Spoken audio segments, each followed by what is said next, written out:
On average, we do this in our business. I was scared. I was petrified. And then I knew what I had to do. I have a mentor, and he was like, Michael, you already know. You get to put that out there because people need real information. They don't need the Instagram lifestyle anymore. Yeah. Some people Yeah. will need that to draw them into this world of entrepreneurship to say, hey, you can do this if that's important for you. Let's go.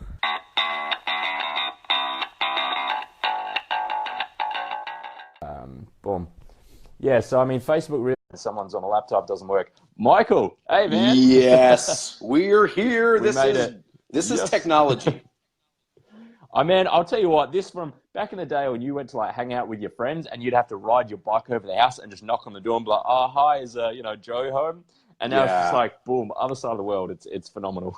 Yeah. I didn't have to ride my bike across the world. This was great. Yeah, it's great.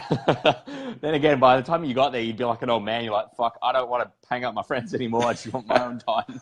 Yeah, I'd probably make it to like Bali and then just chill there for a massive amount of time. I couldn't do it. I'm done. Yeah. Man, so thank you so much for coming on the show today. Really excited. Really looking forward to this. So everyone at home, Michael Marcial, he has been featured in Forbes, the Today Show.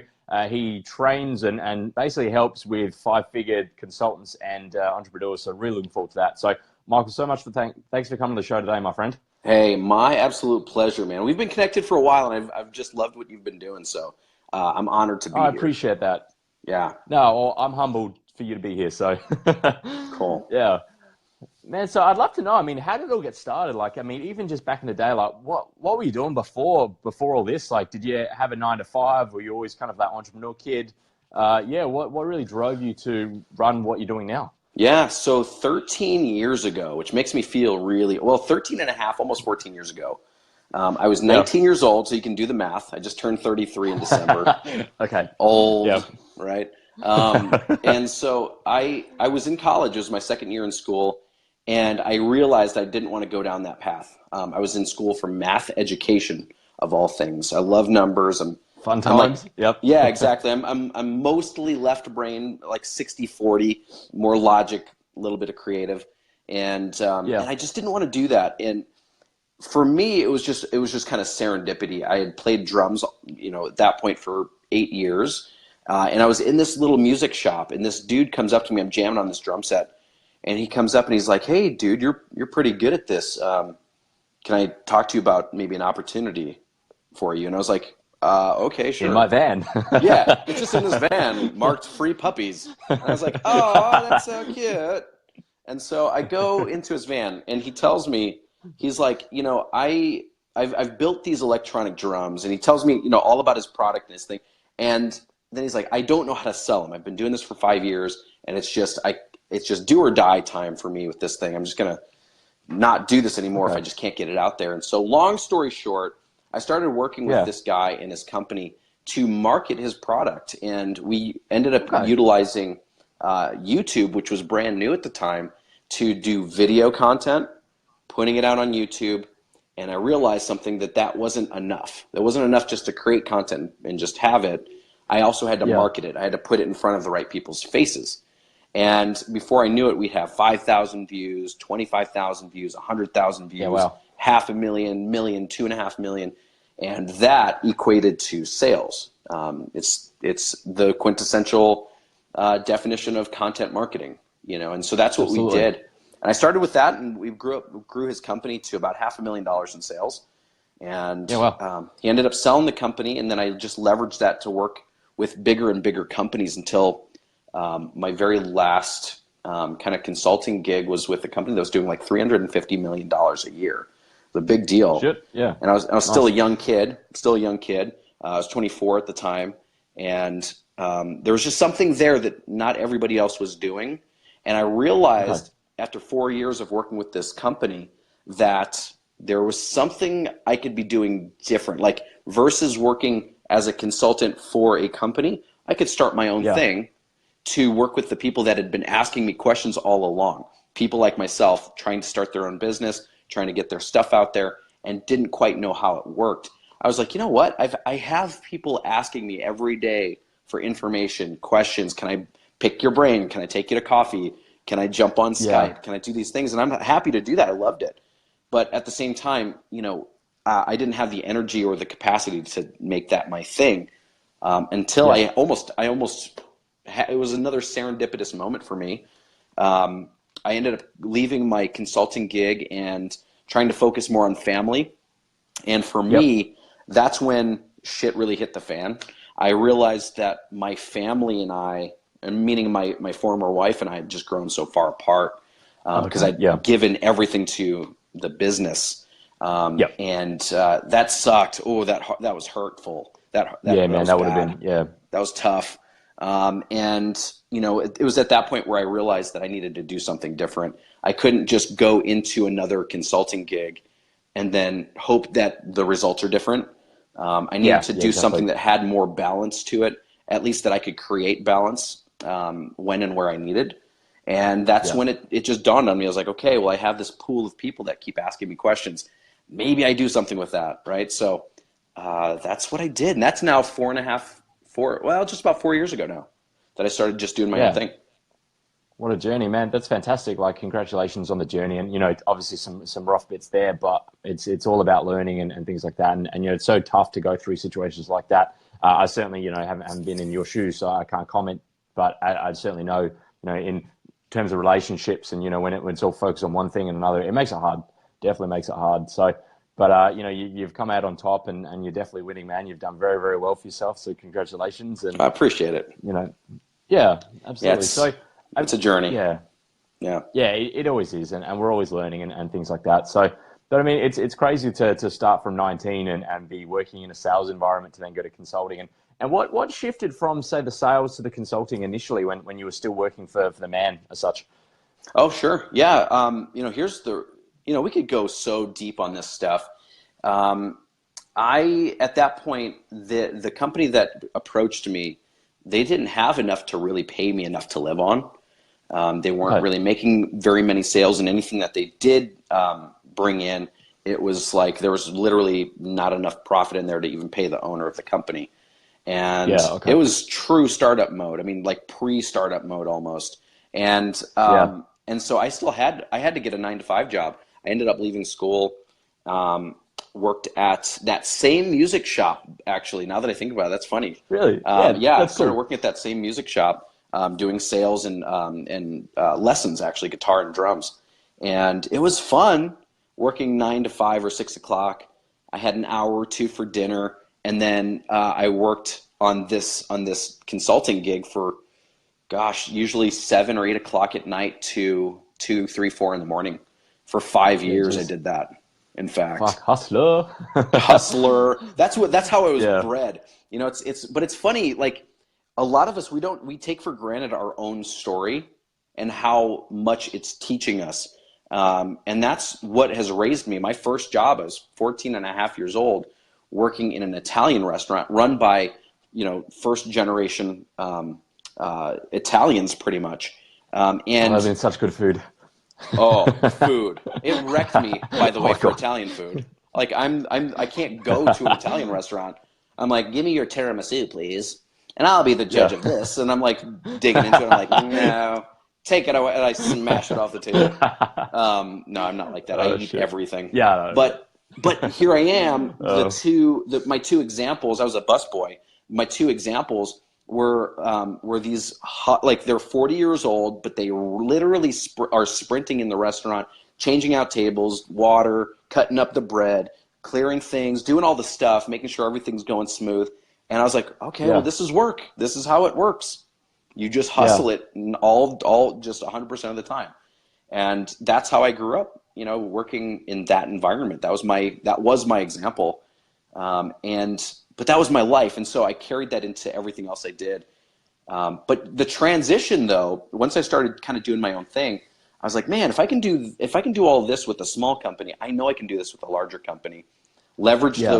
those same principles. I was like, guys, if you're tired of like the guy in the suit coming in and telling you, to learn about like leadership styles, and you're wondering why you're not getting results, well, there's a real problem here. There's a real way of doing this business. And Yeah. luckily they brought me on. I was with them for 4 years. And like I said, the transition though, this was rough. And this I know is generally true for most people that become an entrepreneur and trying to start something of their own. Um, Yeah. you lose a little bit of yourself almost, and then you like re-find it. There's this dip that happens, like you work this job, you do these things, and you want to quit or you want to transition. Well, oh shit, what if other people, like, what are they going to think? You know, what are their perceptions? Yeah. What are they? Maybe I shouldn't do it because I don't want to ruffle feathers. But then it's like 2 years down the road, you're still like, oh, I don't know if I can do this. But it hurts to keep doing that thing. I really want this Yeah. thing. But by the time you make that decision, either one, you're just so burnt out that you quit, you know, and you just jump in the deep end. You don't have enough saved. You don't really know what you're going to do. You're not quite sure how it works. And I see that so many times. And I can respect that if somebody wants to do that. But at the same time, like there's a world of people out there that just kind of boom, boom, boom, like they struggle, and either they end up making it or they go back to whatever it is that they were doing. And Yeah. you know, I see that so much. I was a prime example. I went through that. I mean, I struggled hard for 6 months. I lost my identity is really what happened. I was this hotshot young consultant dude making a healthy six Yeah. figures, you know, husband, daddy to a newborn little girl, and then I was all of a sudden none of those things, and Yeah. Yeah. that hurt. That really hurt. That's the real stuff that we don't like to talk about sometimes in entrepreneurship. But that was my struggle. That was my story, and Yeah. I learned a lot from it. You know, it was either do or die for me at that point, and you know, I chose to do. And I, you know, that's as real as I want to make that. But that was the transition. It was struggly. It was a little up and down. It was rocky. I hit the bottom a couple times. But you know, my passion for what I was doing was way too big. I had ignored myself for way too long. I wasn't going to give up that easy, and I stuck it out. Yeah, fantastic. And I try. I'm in a very similar boat, or I was, and I try to touch base on that as much as I can and make it as real as possible. Like, you know, I was a cushy, you know, 6-figure job, you know, being a consultant, basically, a medical practice manager, and I left and I did quit. I gave him plenty of notice, but, you know, I had savings, but then I left and I was like, yeah, travel, like, enjoy. Make it rain. Yeah. Yeah.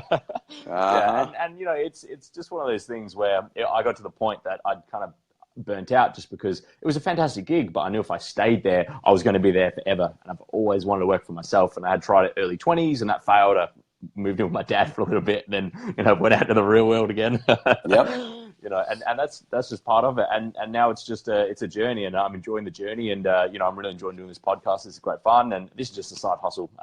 Yeah, but it's been really good fun. So that's it. It's about being real with your audience, and in that, you know, it's not always just rainbows and shit like that. Like, there is a struggle initially, and then you start to blossom and bloom and figure out your direction. Absolutely. And you know, it's kind of cool. I saw this this question. I don't know if you mind if I answer it. Yeah, jump in. Yeah, Is that absolutely. cool? So I saw absolutely. Rob's. If you want to throw that out there, I can barely see it on this little tiny. Okay. Rob asked, how do you set your goals to stay on task? 'Cause, yeah, we get a lot of live questions, so usually just organically throughout, we'll jump to those. But yeah, we can jump straight in with Rob's question for sure, Michael. Cool. So how do you set your goals to stay on task? You know, that's an interesting question, because what I'm hearing is two different things, Rob. I'm hearing goals and I'm hearing a task. And I don't know if you mean like on task, like on track, or like get this thing done because it's part of this bigger puzzle. So I'll answer this in two different ways. You know, a lot of people will journal, they'll write things out and things like that. I live in my calendar.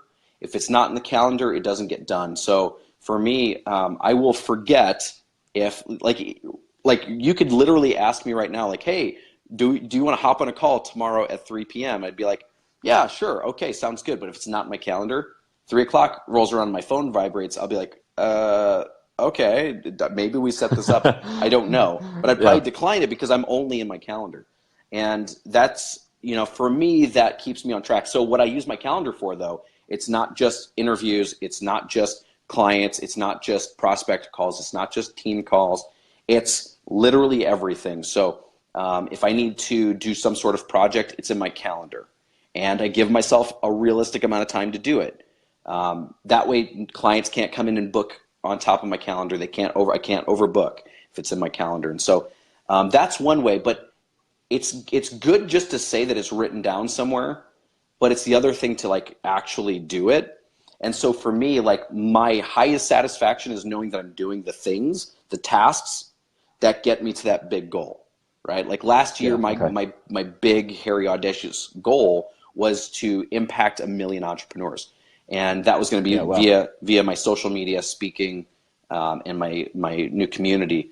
And so with that, we finally ran the numbers, including like the audience sizes of the speaking engagements, and we hit 1.2 million people. Wow! Which that was really cool. It was simpler than I thought. Turns out, but if those little actions weren't there and I didn't do those things, it wouldn't amount to any actual result, if that makes sense. And so, to answer your question, Rob, I'm so dialed in on that end goal that I know that those little things that could be easy to brush off. I could easily stay in bed till 11:30 a.m. I could easily do all those things, but my big goal wouldn't happen. And that big goal is that's also me. I don't want to give up on myself. Therefore, I don't give up on my goal. Yeah, fantastic. Yeah, that's some really valuable insight there, Michael. Thank you for that. Amanda says that's a powerful habit, and definitely one I'm trying to start implementing. People always ask me what times I'm free, so as of this morning, I decided to send a link to my calendar instead. Amanda, that's fantastic. Oh, very cool. Yeah. Yep. Yeah. Michael, so I guess just in regards to your calendar, like just for everyone at home that maybe doesn't have a calendar, what is there a specific software you use, or should you just say your iPhone calendar or Google? You know, you can do just about anything. Like a lot of people love Google products, and so if you're plugged into Google, use Google Calendar. I don't use a whole lot of Google products myself, so I use. I started by using my iPhone's calendar, but it didn't have enough for me. So I use a calendar app called Fantastical 2. It's awesome. Okay, cool. Like literally, I can speak whatever I need to in the calendar, and it understands the language, so it creates the thing for me. And so that's really nice. Cool. I don't have to be like, okay, now I have to choose a date and choose a time, and then with this thing, like it's just like, hey, I'm schedule lunch with Ross tomorrow at noon, from noon to 1:30 p.m. at Simply Sushi, and it fills in all the stuff, and it's added. So it's super simple. Man, sushi dates are the best. Man, sushi. There's all you can eat sushi at Simply Sushi. But really, oh, that's great. But it's cool. So I use that, and I use Calendly currently to send the link out. Just like a lot of people I think have been commenting here, it's like somebody's asking like, hey, let's go back and forth and try to figure out times. I'm like, grab a time that works for you, boom. And they grab the time that works. They schedule a 30-minute session, and it's locked in my calendar. Yeah, that's cool. All right, well, I guess, Drew had another question here. What 3 books had the biggest impact on you, Michael? Well, I guess it's a bit of a Q&A then, isn't it? Ooh, it's Q&A time. All right, we're just getting there. All right. All right. Okay, this is organic. And I've heard really good things about Acuity. Fun. Yeah, it is. It's cool. It's cool. Acuity, Michael said something about Acuity. I've heard really cool things. And Amanda's saying sushi, yuck. Oh, Amanda. Amanda, what do you mean? Oh, Amanda. No, Amanda. We can't be friends anymore. Yeah, where's the unfriend? I'm kidding. Oh, she's never had sushi. She's never had it. It's fine. Oh. Do a tempura. Okay. Do tempura, you'll be fine. It's like, it's not real sushi. It's like fried, and it's yummy. Anyway, the book question it gets me in trouble sometimes. People will think that I'm not a real entrepreneur when I say this. I don't read books. Okay. I will say outside of the Bible, which is a book that I have read and has impacted me, I don't read for knowledge. That's not where I get my learning from. And there's a couple of reasons for that. I'll just share that. One is that by the time I read someone's book, unless it's just revolutionary and it's timeless, I feel like I'm going back in time to learn what somebody else wrote about. And it took 3 months to write it and 4 months to publish it and another 3 months for me to get it. And 10 months later, it's not relevant to me anymore. I will say I've heard that Expert Secrets by Russell Brunson is a game changer. That's one book I'm actually considering reading.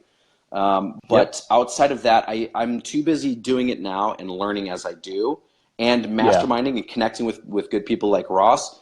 So I can learn, so I can grow. Like what's real time, what's happening right now.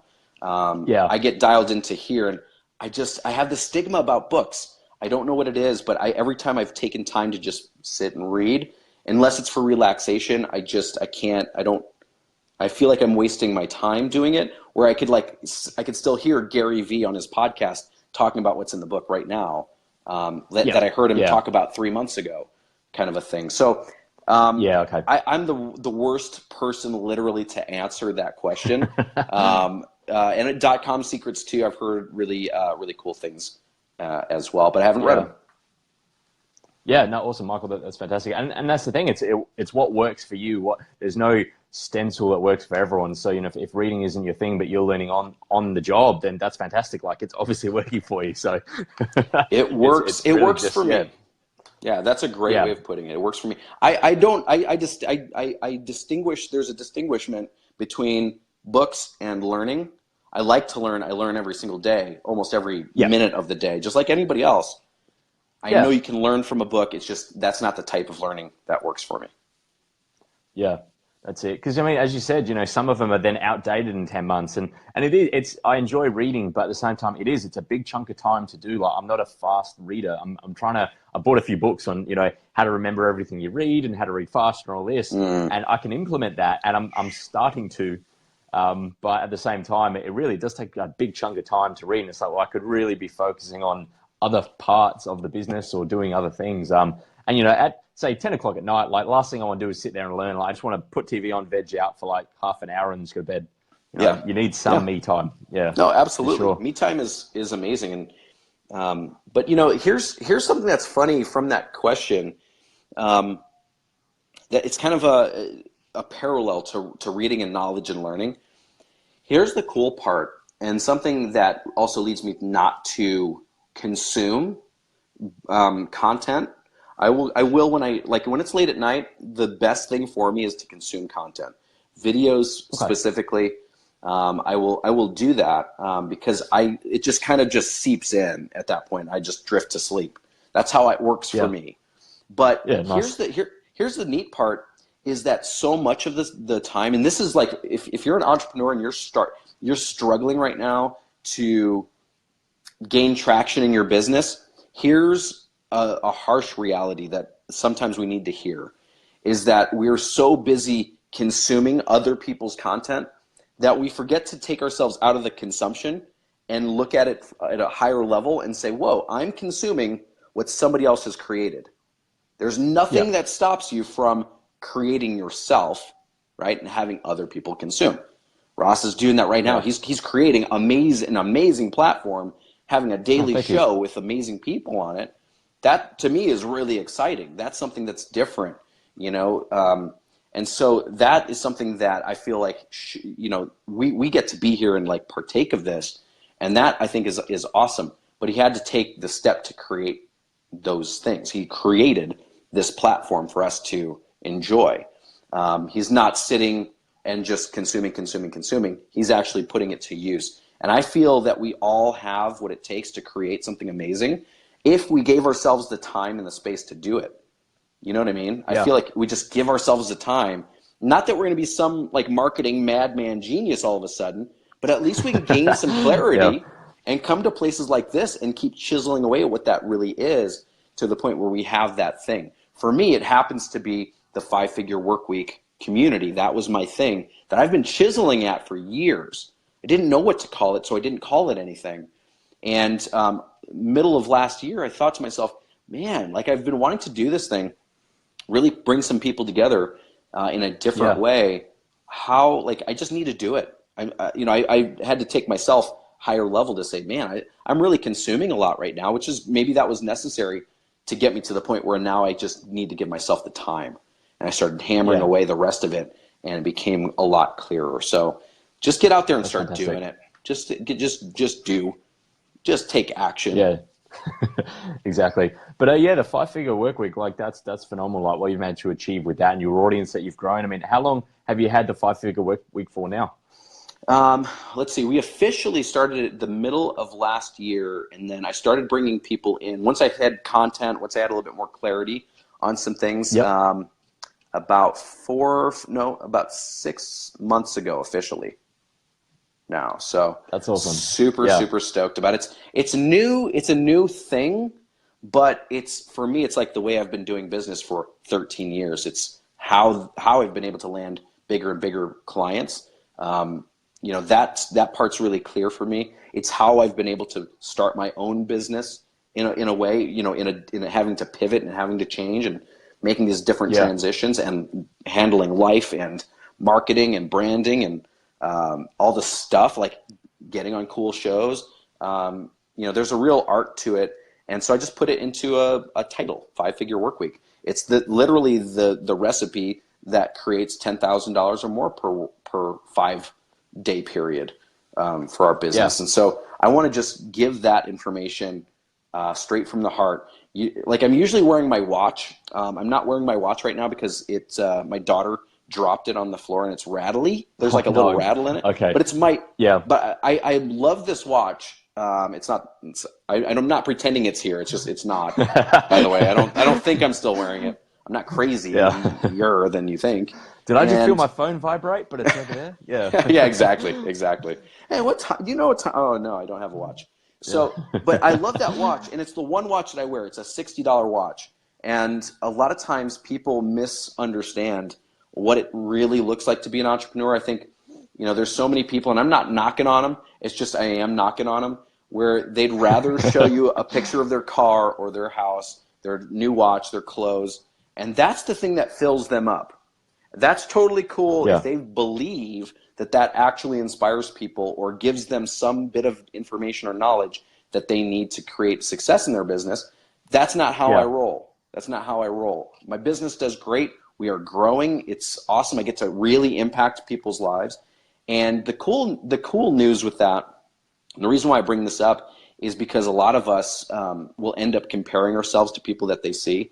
So when I first created the 5-Figure Workweek, I had my own internal voice to say, what are people going to think about this? If I'm just saying like, hey, on average, we do this in our business. I was scared. I was petrified. And then I knew what I had to do. I have a mentor, and he was like, Michael, you already know.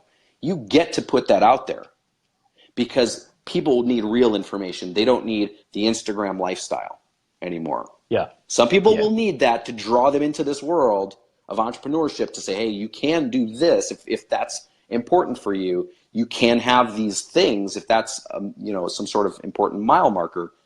But you can also be a real dude like Michael. You can also do and have and be whatever it is that you really feel like you can be. And that's my story. I'm just a regular, super regular dude.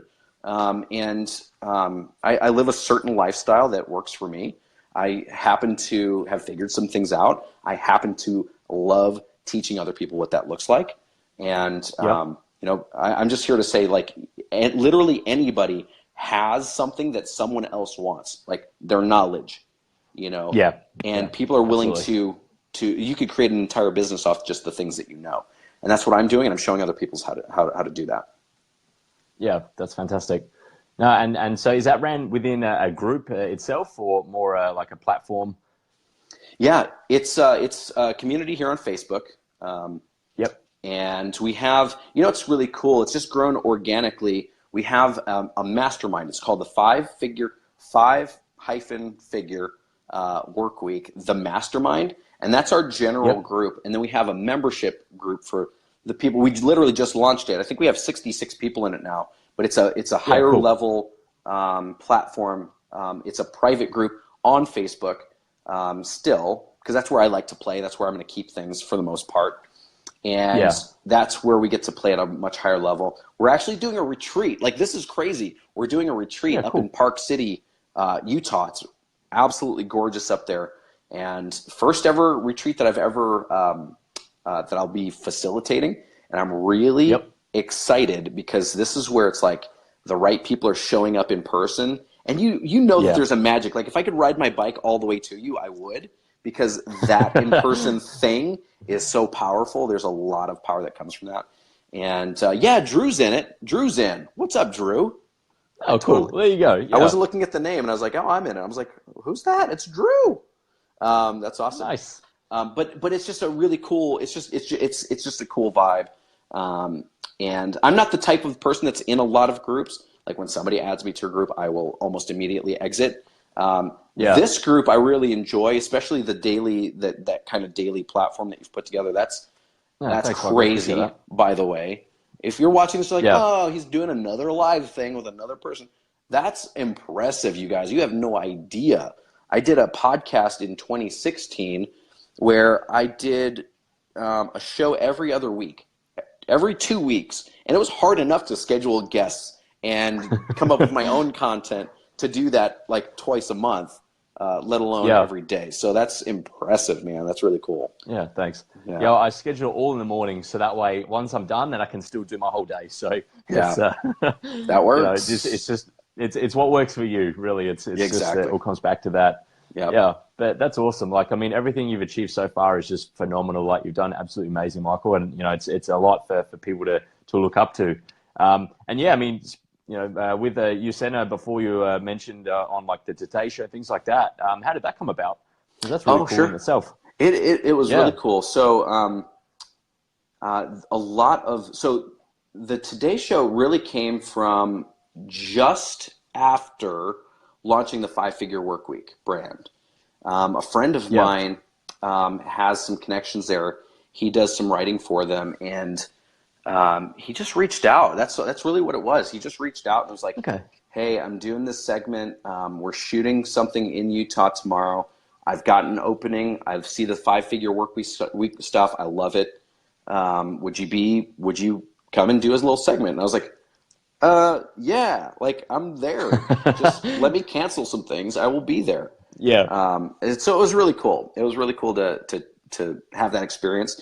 And at the end of the day, like I'm not all about the bling bling and the flashy stuff, but that's real. Yeah. Like if you want to use Today Show, Forbes, Inc., all these different names, like I'm a regular 33-year-old man, right, with a 5-year-old daughter and like my broken watch, okay? Like I'm a regular person. If I'm doing this stuff, like you have zero excuse. You have literally no excuse in the book. You can try to tell me all your stories. I'm gonna be like, you know what? I don't believe it. I don't buy it. I'm not listening to you. Yeah. Just go freaking do it. So. Yeah, that's awesome. No, that's fantastic. So where do you think that you're going to be heading next with your journey and with the community that you've grown so quickly, by the way, which is just fantastic. What do you think is the next step on your journey? Yeah, next step is really filling out some of the things that we just started, like the membership group. I want to make sure that we're filling that constantly with high quality content. That's really important. Next step. We've got a couple different things. So I have my clients. So the 5-Figure Workweek is really just a platform for me to just get out a lot of the things that have been up here for years and bring in some really cool experts. And apart from that, my business is usually revolving around helping that coach, that entrepreneur, that mentor, that speaker, whomever they are, to do what we just talked about, create that business, the structure, the marketing, the branding, the collateral, like courses, whatever their marketing looks like, their websites, logos, that kind of stuff, so that they can be positioned the right way, so they can create their own 5-Figure Workweek. That is my business. So outside of working with clients, which I have some awesome clients, outside of doing that, one of the next big things is shooting the official full 5-Figure Workweek online course, which I'm super excited about. Courses, exciting. That has a deep love. I have a deep love for online courses, and so that's kind of the next thing. And it's based on necessity, by the way. I'm not just putting out a course because I just really want to, or I think that's the cool thing. I've pulled my audience to the point where I know exactly what they're looking for and in what format they need it, and I'm going to now create it. So that's a little bit behind the curtains, but that's what's next is I think here in the middle of February we're gonna shoot that thing, and hopefully by the end of February, before a crazy March for us, it'll go live in the group. So. Yeah, that's fantastic. So will you be doing marketing outside the group as well, or just be all just for the group? Yeah, initially? it's pretty much for the group. Anymore, Cool. I don't do much I don't do much marketing. A lot of my clientele comes from word of mouth, and Cool. the 5 Figure Workweek group. And Yeah. so I do my thing, and then like every once in a while I'll say, hey, my social media following over here, like LinkedIn, Instagram, and Facebook. That's where I play. And like the personal side of things, I'm like, hey, I know that what I'm doing isn't for everyone. So hey, I'm doing this over here. If you're interested, let me know, and I'll make sure I get you in there. And it's an invite only community, so that's the fun part. We keep it exclusive. That way, you have to be Yep. invited in, and it just adds a level of like an extra like filter, a scrub, It would. if you Yeah, will. it would. You know, like Yeah. I know that I would shoot you, Ross, a message and say, hey man, I know you're busy, but like if you want to be part of the community and I can get people in to watch this particular episode, let me know. Yeah, cool. I'll get you into the group, and that's how we've grown. Now we have almost 3,700 members as of That's just a couple fantastic. minutes ago, and it's just growing. It's just growing. It's doing its thing. Congrats. Yeah, Yeah. Michael, that's really cool. Yeah, no, and no doubt it's just going to keep growing because it's in its infancy. Like it's so young for a group, but you've done phenomenally. It's a For baby. the time frame is, yeah, Yeah, it's a baby. yeah. So everyone at home, Michael Marcial, he is absolute a gun. So if you're getting value from this, you drop hashtag value. We just want to know that you're getting value from this, just so we know to keep making more episodes. So Michael, thank you so much for coming on the show. This has been an absolute great chat, a lot of fun. For everyone to get in contact with you, what's the best way for you to be able to help them with their businesses? The best way is here on Facebook. This is where I play. This is like my hub. So feel free to try to say, I think I have a couple of spots open for friend requests, but if it gets full or if it is full, send me a message. That way, every week, usually early part of the week, I will clear out a number of lurkers, if you will, and just opening Yep. up space for people that want to connect. So shoot me a message, one, but two, come join us in the 5 Figure Workweek. We're not going to add too much to your plate. It's not a group where it's like super grueling, like there's a lot for you to do, but it's a great place, like this group here, to connect with other people that are doing cool things. So Yeah. hit me up directly and join the group. All right, Michael, yeah, thank you so much again. It's been an absolute pleasure. I really appreciate you coming on the show, spending your time with us. So everyone at home, Michael Marcial, thank you for investing your time with watching us here today. Yeah. All right, Yeah, Michael, well, thank you. And yeah, man, we got to stay in touch. I want to know how things are going. I really look forward to hearing how it grows. absolutely, man. Yeah, I have no doubt we'll stay connected. You're doing awesome things, and I Thanks, like man. You too. I like connecting with cool people like yourself. So Yeah, cheers, man. All right, yeah, so we'll stay in touch. And yeah, thank you again. And everyone at home, thank you for listening. see you guys. Thanks, Michael.